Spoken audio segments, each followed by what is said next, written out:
दोस्तों फिर से एक बार मैं अपने यूट्यूब चैनल विवास इन्फोट्यूब्स में स्वागत करता हूं आप लोगों का। आज की इस वीडियो में हम लोग जानेंगे कि राज्य स्वास्थ्य समिति के द्वारा एक और नई शानदार भर्ती आप लोगों के लिए लेकर यहां पे मैं आया हूं। अभी मैं आप लोग को इसके बारे में पूर्ण डिटेल्स, जैसे कि आप लोग का फॉर्म फिलअप कैसे होने वाला है, कब से कब तक क्या करने वाला है आप लोग का फॉर्म फिलअप में। उसके बाद मैं आप लोग को यही बताऊँगा ये जो फॉर्म निकला है ये किस पोस्ट पर निकला गया है, और इसके साथ मैं आपको यही बताऊंगा कि टोटल पोस्ट क्या रहने वाला है और आप लोग का पेपर पैटर्न क्या रहने वाला है जो आप लोग एंट्रेंस एग्जाम दीजिएगा उसके बाद आप लोग का इसमें वैकेंसी होने वाला है। तो उस प्रकार जो भी डिटेल्स होगा मैं आप लोगों को आज की इस वीडियो में राज्य स्वास्थ्य समिति के द्वारा ये जो नोटिस आया हुआ है इस नोटिस के तौर पे हम लोग बात करेंगे। सबसे पहले ये तो आपको ऊपर में दिख गया होगा जो भी मैंने बताया। उसके बाद आपको यहाँ पर विज्ञापन संख्या दिया गया है जो ये बताया गया है कि ये किस विज्ञापन संख्या यानी कि किस वर्ष का नोटिस है। तो यहाँ पर 7/2025 का ये नोटिस रहने वाला है।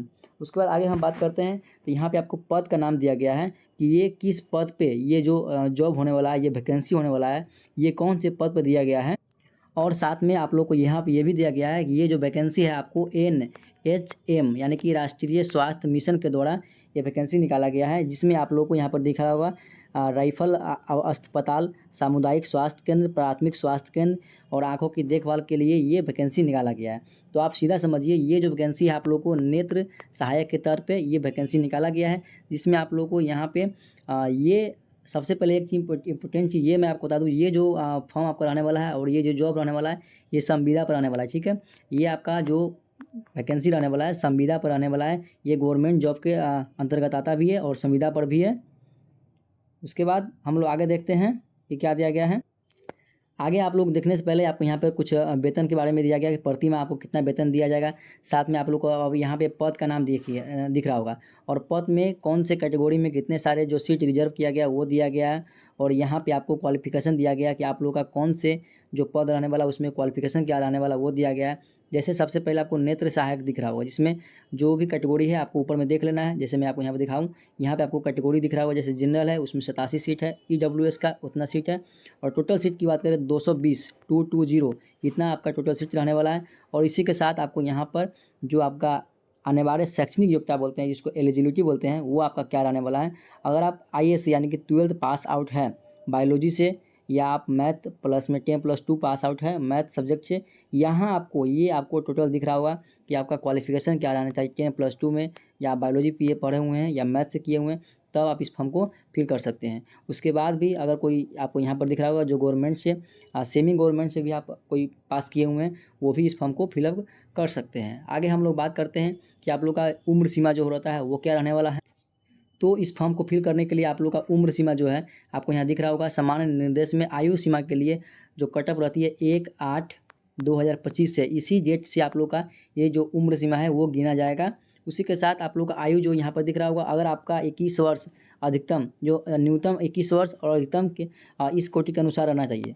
जैसे इन्होंने ये बताया है कि अगर सबसे कम से कम 21 वर्ष पूरा होना चाहिए तभी आप इस फॉर्म को फिल कर सकते हैं। लेकिन अगर आप ज़्यादा से ज़्यादा आपको यहाँ देख लेना है कि अगर आप कौन से कैटेगरी में आते हैं तो आपका जो ये एज लिमिट रहता है ये कितना रहने वाला है। जैसे आप EWS पुरुष से आते हैं या अनारक्षित वर्ग में आते हैं तो 37 वर्ष आपका ज़्यादा से ज़्यादा उम्र होना चाहिए। पिछड़ा और अत्यंत पिछड़ा के लिए ये दिया गया है और अनुसूचित जनजाति के लिए जाति के लिए आपको 42 वर्ष दिया गया है। तो इस प्रकार से आप लोग को अपना खुद का जो भी डेट ऑफ बर्थ है उससे मिलान कर लेना है कि आप लोग किस कैटेगरी में आते हो।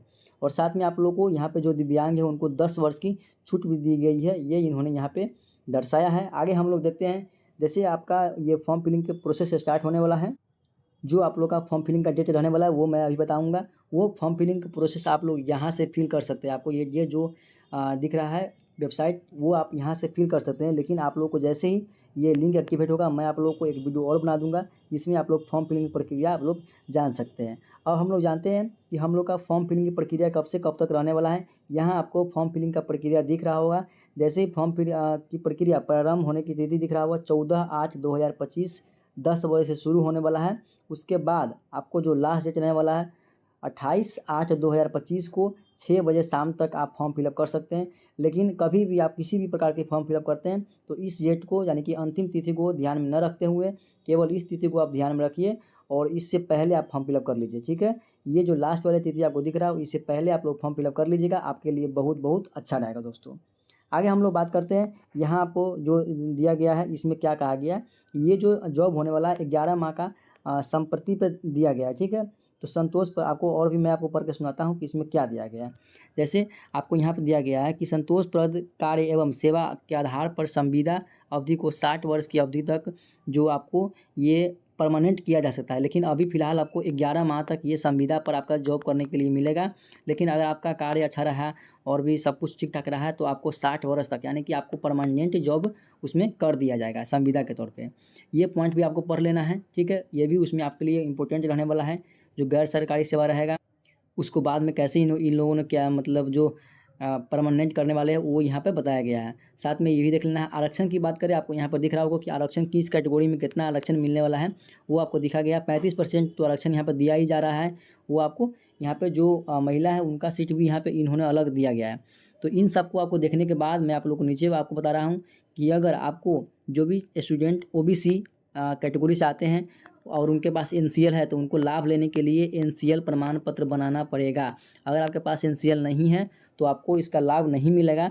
इसी में आपको यहाँ पर जो भी कैटेगरी है उनका दिख रहा होगा कि किस कैटेगरी के लिए क्या जो डॉक्यूमेंट चाहिए वो आपको दिख रहा होगा। वो भी ऑनलाइन करते समय, जैसे पिछड़ा वर्ग कोई है तो उसको डोमिसाइल चाहिए और प्रमाण पत्र जो होता है डोमिसाइल प्रमाण पत्र वो चाहिए। साथ में नॉन क्रीमी लेयर उसको एनसीएल बोलते हैं, जो पिछड़ा वर्ग से आते हैं उनके लिए। उसके बाद आप लोग को यहाँ दिख रहा होगा जो आर्थिक रूप से कमज़ोर है, जिनको हम लोग डीक्यू बोलते हैं, वो अगर आप हैं तो उनके लिए यहाँ पे जो क्राइटेरिया बनाया गया है वो आप लोग को यहाँ देख लेना है। उसके बाद हम लोग आगे बढ़ते हैं कि ये अभी आप लोग को ऐसा लग रहा होगा कि जो मैं अभी पीला कलर से हाईलाइट करके लाया हूँ वही बता रहा हूँ केवल। तो दोस्तों मैं आपको ये बता दूँ कि जो भी मैंने बताया वो इम्पोर्टेंट चीज़ बता रहा हूँ, क्योंकि आप लोगों को समझने के लिए पूरे पीडीएफ रखा हुआ है, लेकिन उसमें क्या क्या इम्पोर्टेंट दिया गया वो मैं अभी अब आपको बता के आगे बढ़ रहा हूँ। तो वो तो मैंने बता दिया कि आप लोगों का कौन-कौन से डॉक्यूमेंट लगने वाला, किस कैटेगरी में कौन सा डॉक्यूमेंट लगने वाला है। अगर आप ओबीसी से बिलॉन्ग करते हैं पिछड़ा से तो आपको एनसीएल का ज़रूरत पड़ेगा। अगर आप कमज़ोर वर्ग से आते हैं तो उनका डॉक्यूमेंट क्या रहने वाला वो भी मैंने बता दिया। अब आप लोग यहाँ दिख रहा होगा आवेदन शुल्क क्या रहने वाला है। जैसे ही फॉर्म फिलिंग प्रक्रिया होगा जिसमें आप लोग ऑनलाइन आवेदन फॉर्म फिलअप प्रक्रिया करेंगे और उसमें आप पेमेंट जो है सो इंटरनेट के माध्यम से, क्रेडिट कार्ड के माध्यम से, डेबिट कार्ड के माध्यम से, और आपको यूपीआई आई यहाँ पे दिया गया है तो इस माध्यम से पेमेंट कर सकते हैं। उसके साथ आपको नीचे में दिख रहा होगा कि कौन से कैटेगरी का यहाँ पे फॉर्म फी क्या रहने वाला है। सबसे पहले सामान्य वर्ग, पिछड़ा, अत्यंत पिछड़ा का आपको यहाँ पे 500 रुपया दिया गया है। और यहाँ पे अनुसूचित जाति और अनुसूचित जनजाति का यहाँ पे जो बिहार के निवासी है उनका 125 रुपया दिया गया है। साथ में आपको यहाँ पे जो महिला उम्मीदवार है बिहार के कोई भी बिहार के जो निवासी है वो उनका भी 125 रुपया दिया गया है। और साथ में आपको जो दिव्यांग कैटेगरी से आते हैं जिनका दिव्यांगता 40% है उनका 125 रुपया लग रहा है, आपको यहाँ पर दिख रहा होगा। उसके बाद अन्य जो भी है, जो अदर स्टेट से आते हैं, अन्य सभी उम्मीदवारों को 500 रुपया देना पड़ेगा जो आप फॉर्म फिलअप करने के लिए। उसके बाद नीचे पॉइंट में बढ़ते हैं। ये मैं आप लोगों को जल्दी से ये इसलिए बता रहा हूँ क्योंकि इस वीडियो को ज़्यादा लंबा नहीं ले जाना चाहता हूँ। आप लोगों को अब दिख रहा होगा चयन का प्रक्रिया आपको क्या रहने वाला है, जिसको बोलते हैं एग्जामिनेशन यानी कि एग्ज़ाम पैटर्न। तो सबसे पहले आप लोग का जो फर्स्ट बार में होगा ये चयन प्रक्रिया रहने वाला है, जो आपको सीबीटी के माध्यम से आपको ये एंट्रेंस एग्ज़ाम लिया जाएगा। ये एग्ज़ाम आपका होगा जिसमें आपको 100 क्वेश्चन पूछा जाएगा, जिसका ये सिलेबस ये रहने वाला है। आपको यहाँ पर दिख रहा होगा जिसमें जनरल नॉलेज, उसके बाद रीजनिंग रहेगा, न्यूमेरिकल एबिलिटी रहेगा, टेक्निकल एबिलिटी रहेगा। ये सब मिला करके आपको टोटल जो है 100 क्वेश्चन रहने वाला है। और समय की अवधि आपको यहाँ दिख रहा होगा। और ये पद जो अभी तक मैंने पद को ठीक से नहीं बताया था, आप लोग ठीक से सुन लीजिए। ऑप्थमेलेटिक असिस्टेंस यानी कि नेत्र सहायक के तौर पे ये आपको फॉर्म देखने को मिल रहा है। उसके बाद आगे बढ़ते हैं। इस फॉर्म में तो मैंने बता दिया 100 टोटल क्वेश्चन आपको मिलेंगे, आपको 1 अंक काटा जाएगा, ठीक है। नेगेटिव मार्किंग की बात करें, आपको यहाँ पर दिख रहा होगा, मैंने हाईलाइट कर दिया है पहले से। नेगेटिव मार्किंग इसमें लागू नहीं है, विदाउट नेगेटिव मार्किंग है। तो आप लोग जितने भी सारे क्वेश्चन आएंगे 100 के 100 क्वेश्चन आप लोग सेलेक्ट करके आइएगा, ठीक है दोस्तों। आगे बढ़ते हैं। आगे मैं आपको दिखाता हूँ कि आगे इन्होंने क्या दिया गया है। प्रमाण पत्र के बारे में इन्होंने बताया है, जैसे डॉक्यूमेंट वेरिफिकेशन आपका कैसे होगा, जो काउंसलिंग होते हैं, जो एडमिशन के बाद और एग्ज़ाम फॉर्म जैसे ही फिल कर दीजिएगा आपका एंट्रेंस एग्जाम हो जाएगा। उसके बाद तो ऑनलाइन फॉर्म भरने की यहाँ पे प्रक्रिया दिया गया है कि आपको जो कौन कौन से डॉक्यूमेंट लगेगी, यानी कि डॉक्यूमेंट वेरिफिकेशन के लिए जैसे ही काउंसलिंग स्टार्ट होगा उसमें। तो यहाँ पे सबसे पहले आपको ऊपर बताया गया जिसमें आपको दिख रहा होगा copy of online field up application form, ये आपको दिख रहा होगा। साथ में एडमिट कार्ड भी जो सीबीटी के माध्यम से एंट्रेंस एग्जाम दिए हैं उनका। उसके बाद आपको पासपोर्ट साइज फ़ोटो देना पड़ेगा, पासबुक फ़ोटो युक्त जो आधार पर जो आपका पहचान पत्र होता है वो आपको देना पड़ेगा, जन्म तिथि वाला कुछ देना पड़ेगा, इशू वाला जो भी होगा वो देना पड़ेगा। ये सब डॉक्यूमेंट आपको यहाँ पर दिख रहा होगा। ऑनलाइन आवेदन करते समय जातीय आवासीय आय, दिव्यांगता प्रमाण पत्र, अगर कोई से अति स्वतंत्रता सेनानी से आते हैं तो उनका प्रमाण पत्र देना पड़ेगा। टोटल आपको यहाँ पे डॉक्यूमेंट लिस्ट देख लेना है कि आपको कौन-कौन से डॉक्यूमेंट लग रहा है। इस पीडीएफ को अगर आप पाना चाहते हैं तो आप हमारे टेलीग्राम चैनल को ज़रूर ज्वाइन कर लीजिएगा। उसका भी लिंक आप लोगों को डिस्क्रिप्शन बॉक्स में मिल जाएगा।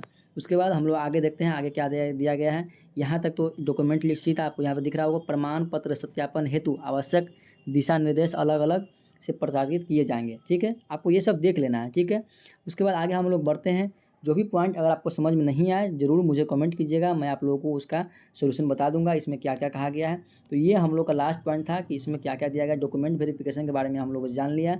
लेकिन आपको अगर अभी तक ठीक से नहीं जान पाए हैं कि आप लोग का फॉर्म फिलिंग की प्रक्रिया कब से स्टार्ट होने वाला है, तो मैं फिर से एक बार इस पीडीएफ को ठीक से ओपन करके आपको दिखा देता हूँ कि आपका फॉर्म फिलिंग प्रक्रिया क्या रहने वाला है। आपको यहाँ तो ये जो दिख गया होगा आपका कि पेपर पैटर्न क्या रहने वाला है।